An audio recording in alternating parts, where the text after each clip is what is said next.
আসসালামু আলাইকুম প্রিয় দর্শক, আপনারা জানেন একটা নতুন রাজনৈতিক দল হতে যাচ্ছে, এই মাসেই হবে। প্রথমে শোনা গিয়েছিল দ্বিতীয় সপ্তাহে হবে, তারপরে শোনা গেল যে না 20 তারিখের পরে হবে, এখন শোনা যাচ্ছে 26 তারিখে হবে। ডেটটা আরও পেছাবে কি না আমি বলতে পারছি না। তবে যেদিনই হোক, প্রশ্নটা হচ্ছে এই বারবার তারিখ পরিবর্তনটা কেন? তারিখ পরিবর্তনের এখনও পর্যন্ত আমার জানা মতে এবং আমার ধারণা সকলেরই জানা মতে একটাই কারণ, সেটা হলো নেতৃত্ব নিয়ে দ্বন্দ্ব। মানে নেতা কে হবেন? সবাই নেতৃত্বের দাবিদার, সবাই নেতা হতে চান।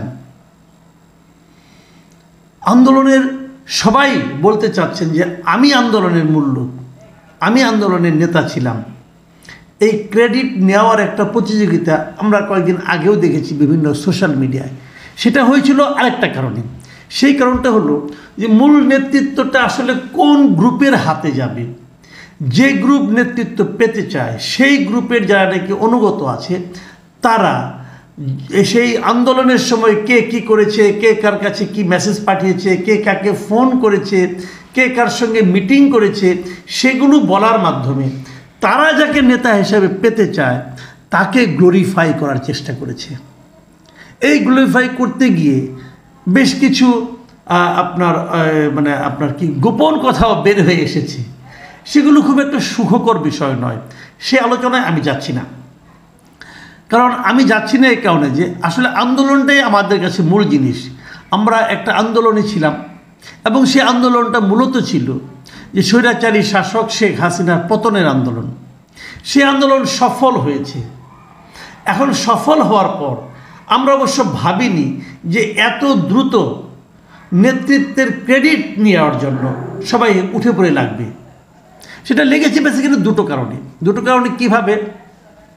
এক নম্বর কারণ হলো এই সরকার স্টুডেন্টদের কয়েকজনকে উপদেষ্টা বানিয়েছে, মানে মন্ত্রী বানিয়েছে বলা যায়।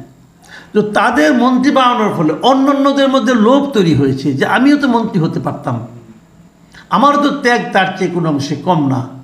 এই যে ব্যাপারটা, এইটাকে যখন তারা কোনো সমাধান না পেয়েছে তখন তারা একটা চোরাগুলিতে ঢুকে গেছে। মানে তারা যার যার জায়গায় থেকে তার স্থানীয় তার আশেপাশের যে প্রশাসন আছে তাদের উপর প্রভাব বিস্তারের মাধ্যমে টু পয়সা কামানোর চিন্তা করেছে। এই ধরনের অনেক অভিযোগ আমরা এর মধ্যে পেয়েছি। প্রশাসনে বিভিন্ন জায়গায় আইন শৃঙ্খলা রক্ষা বাহিনীর কাছে ছাত্রদের মানে এই সমন্বয় পরিচয় দিয়ে তারা কিন্তু এগুলো করেছে। এমনকি অনেক জায়গায় আমরা এমনও দেখেছি যে সমন্বয়কদের নিয়ে নানা রকম ট্রল আমরা সোশ্যাল মিডিয়ায় দেখেছি, তাদের নিয়ে হাসাহাসি, নানা রকম ব্যঙ্গ বিদ্রুপ, সেটাও দেখেছি। কিন্তু মূল কারণটা কি? মূল কারণটা ছিল নেতৃত্ব। তারা দেখেছে নেতৃত্বে থাকতে পারলে একটা বাড়তি সুবিধা পাওয়া যায়। আমি সমন্বয়ক, এই কথাটা কিন্তু গত 6 মাসে বাংলাদেশে খুব গুরুত্বপূর্ণ একটা বাক্য। এই কথাটা যারা বলতে পেরেছে তারা কিন্তু আলাদা একটা সম্মান অথবা ভয় মানুষের কাছ থেকে পেয়েছে। কাজেই এই নেতা হওয়ার জন্য শেষ পর্যন্ত কী করা হয়েছে? শেষ পর্যন্ত একটা সমঝোতা, যেটাকে অন্য অর্থে আপনি আপোষ বলতে পারেন, সেটা কিন্তু তাদেরকে আসতে হয়েছে। তারা এই নতুন দলের আহ্বায়ক কাকে করবে সেটা নিয়ে তাদের খুব একটা ঝামেলা ছিল না। তারা ভেবেছে যে তারা নাহিদ ইসলাম এটার আহ্বায়ক হবেন, এটা নিয়ে মোটামুটি কারো কোনো সমস্যা ছিল না। সমস্যা ছিল যে সদস্য সচিব কে হবে। এখন এই সদস্য সচিব পদ নিয়ে নানা রকম ঝামেলা ছিল। ত্রিমুখী একটা আপনার দাবি দেওয়া ছিল, 3 ধরনের দাবি দেওয়া ছিল। সেই দাবি দেওয়ার থেকে বের হয়ে কীভাবে আসবে এটা নিয়েও ঝামেলা। শেষ পর্যন্ত সমঝোতাটা কীভাবে হয়েছে? পদের সংখ্যা বাড়াতে হয়েছে। যেমন আগে যেমন হতে পারতো কি আহ্বায়ক একজন, তারপরে তার সঙ্গে থাকতে পারতো সদস্য সচিব, তার সঙ্গে থাকতে পারতো মুখ্য সংগঠক ও মুখপাত্র। এই 4টা সাধারণত আগে থেকে ছিল। কিন্তু এটাও আসলে এই মুখ্য সংগঠক এই পদটা কি আওয়ামী লীগ বিএনপিতে আছে, জামাত ইসলামীতে আছে? নাই তো। মুখপাত্র কি সেভাবে কোনো দলে আছে? নাই তো। কিন্তু এখানে রাখতে হয়েছে কারণ সবাই নেতা এবং তাদের নেতৃত্বের আকাঙ্ক্ষা এবং নেতৃত্বের উপযোগিতা তারা এমনভাবে টের পেয়েছে অথবা মানুষকে বুঝিয়েছে যে তারা ভাবতে শুরু করেছে যে আমার তো নেতা হওয়ার সব যোগ্যতা আছে, আমি নই কেন? যারা ঢাকায় আছেন তারা বলছেন আমি নই কেন, যারা ঢাকার বাইরে আছেন তারাও কিন্তু তাদের মধ্যে সমন্বয় ছিলেন, তাদের মধ্যেও সে আকাঙ্ক্ষা অবশ্যই আছে। ঢাকায় না থাকার কারণে হয়তো সেটা আমরা ততটা শুনতে পাচ্ছি না। আওয়ামী লীগ, বিএনপি, জামাতে ইসলাম এই দলগুলোতে এরকম মুখ্য সংগঠক অথবা সদস্য মুখপাত্র এই সমস্ত পদ না থাকলেও এই নতুন দলে কিন্তু সেই পদগুলো রাখা হচ্ছে। কেবল তাই নয়, আরও দুটো পদ রাখা হয়েছে। সেই পদগুলোর নাম কি? সেই পদগুলোর নাম হচ্ছে জ্যেষ্ঠ যুগ্ম আহ্বায়ক। মানে একজন তো আহ্বায়ক হচ্ছে নাহিদ ইসলাম, তার সঙ্গে আবার একজন জ্যেষ্ঠ যুগ্ম আহ্বায়ক জুড়ে দেওয়া হয়েছে। আচ্ছা, যুগ্ম আহ্বায়ক হলে হতো, জ্যেষ্ঠ কেন? যদি একজন জ্যেষ্ঠ যুগ্ম আহ্বায়ক থাকে তাহলে কনিষ্ঠ যুগ্ম আহ্বায়ক কোনো পদ আছে? তা তো নেই। তাহলে জ্যেষ্ঠ যুগ্ম আহ্বায়কটা কি? তার মানে বলা হচ্ছে যে এই পদে যিনি থাকবেন তিনি তিনি আহ্বায়কের মতোই পাওয়ারফুল, প্রায় আহ্বায়ক এরকম একটা। আবার একই রকম রাখা হয়েছে যে জ্যেষ্ঠ যুগ্ম সদস্য সচিব, যে দল এখনো হয়নি তার পদ নিয়ে কি কারাকারি। আমার মুখে কিন্তু প্রায় চলে এসেছিল যে কি কামড়া কামড়ি, কিন্তু আমি এটা বললাম না, আমি আস্তে কারাকারি বলছি। যে দলের এখনো জন্ম হয়নি তা নিয়ে কি কারাকারি, ভাবুন একবার। তার মানে কি এই দলে কি শিওর সাকসেস? এই জন্য তারা কি ধরে নিয়েছে এই দলের শিওর সাকসেস, যে নেতৃত্ব আমরা কেউ ছাড়বো না। আচ্ছা, এই যে পদটা দেওয়া হচ্ছে, যে বাড়তি 4 পদগুলো আমরা বললাম, সেই পদগুলোতে কারা কারা থাকছে? মুখ্য সংগঠক, সেখানে থাকছে সার্জিস আলম, আর মুখপাত্র সেখানে থাকছে হাসনাত আবদুল্লাহ, আর নতুন যে পয়দা করা 2টো পদ, যে আপনার জ্যেষ্ঠ যুগ্ম আহ্বায়ক, সেই পদে থাকছে আলী আহসান জোনায়েদ। ইনি একসময় ঢাকা বিশ্ববিদ্যালয়ের শিবিরের সাবেক সভাপতি। তো উনি ভাই আপনি শিবিরের সভাপতি ছিলেন, আপনি আদর্শিক রাজনীতি করতেন, তা আপনার আদর্শের দল তো আছেই জামাতে ইসলাম, সেখানে জয়েন করলেই পারেন। এখানেও আপনাকে থাকতে হবে কেন? না, ওনার এখানে থাকতে হবে কারণ এটাকে জামাতের বি টিম অথবা সি টিম বানাতে হবে, এই তো। আরেকজনকে যুগ্ম সদস্য সচিব কি হতে যাচ্ছেন? উনি হল জাতীয় নাগরিক কমিটির বর্তমান যিনি আহ্বায়ক আছেন নাসিরউদ্দিন পাটোয়ারি, তাকেও থাকতে হবে। উনি তো একবার খুব আলোচনায় এসেছিলেন যে এদেশে নাকি মুজিববাদ থাকবে না, এদেশে নাকি জিয়াবাদ থাকবে না, এদেশে কী বাদ থাকবে জানি না। তো এই লোকগুলি আসছে। মূল বক্তব্যটা হচ্ছে যে এই বিপ্লব বলেন, এই আন্দোলন বলেন, এটা আমাদের ক্রিয়েশন, আর এদেশের যারা ছিল তারা সব দুধ ভাত। মানে আমার নেতৃত্বে হয়তো আমি করেছি, তাহলে কি আপনি কি মনে করেন ভাই শেখ হাসিনার মতো একজন স্বৈরাচারী শাসককে এই কয়েকজন ছাত্র মিলে ফেলে দিল? বিষয়টা এত সহজ না, এত সহজ না, বিষয়টা এত সহজ না। শেখ হাসিনাকে ফেলে দিয়েছে দেশের জনগণ। এদেশের জনগণ তাদের মনে এই হাসিনা সরকারের বিরুদ্ধে যে তীব্র ক্ষোভ, পুঞ্জীভূত যে ক্ষোভ ছিল, সেই ক্ষোভের কারণে তার পতন ঘটেছে। পতন ঘটার সময় সামনের সারিতে এই ছাত্ররা ছিল, তাদের একটা আন্দোলন তখন চলছিল বলে। এভাবে জিনিসটা দেখলে আপনি সঠিক সমাধানে পৌঁছতে পারবেন।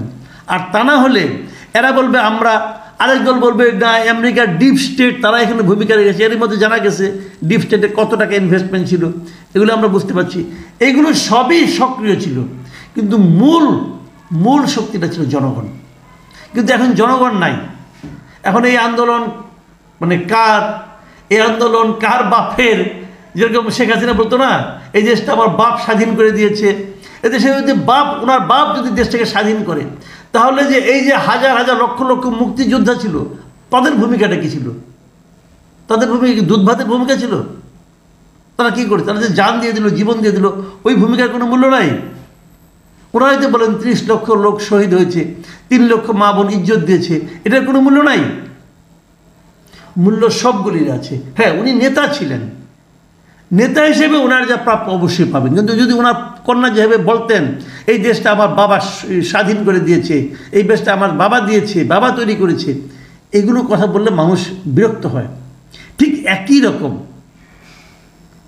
এদেরও বলতে শুনছি, এদের অ্যাটিচিউড অনেক এরকম যে আপনারা তো এত বছর পারেন নাই, আপনারা তো 16 বছর কিছু করতে পারেন না, পলিটিক্যাল লিডাররা, আমরা করে দেখিয়ে দিয়েছি।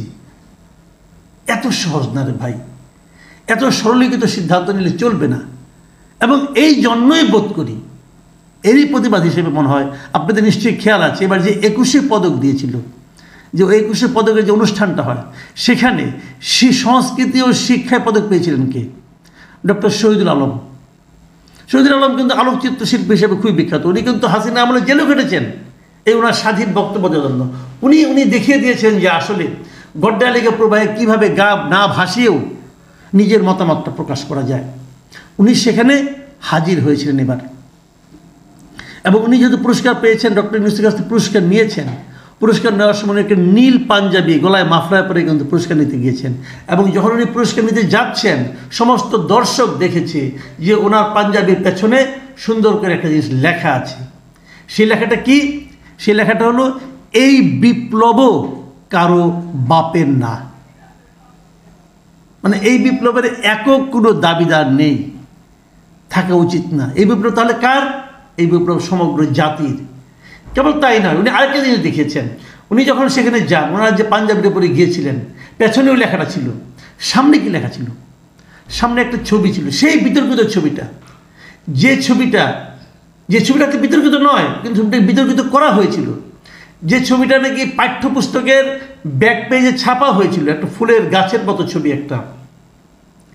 সেই ছবিতে কয়েকটা পাতা ছিল, সেই পাতাতে বিভিন্ন ধর্মের নাম লেখা ছিল, ইসলাম, হিন্দু, খ্রিস্টান, বৌদ্ধ, এবং আরেকটা পাতার মধ্যে লেখা ছিল আদিবাসী, এবং তার উপরে একটা ক্যাপশনের মধ্যে ছিল যে পাতা ছেঁড়া নিষেধ।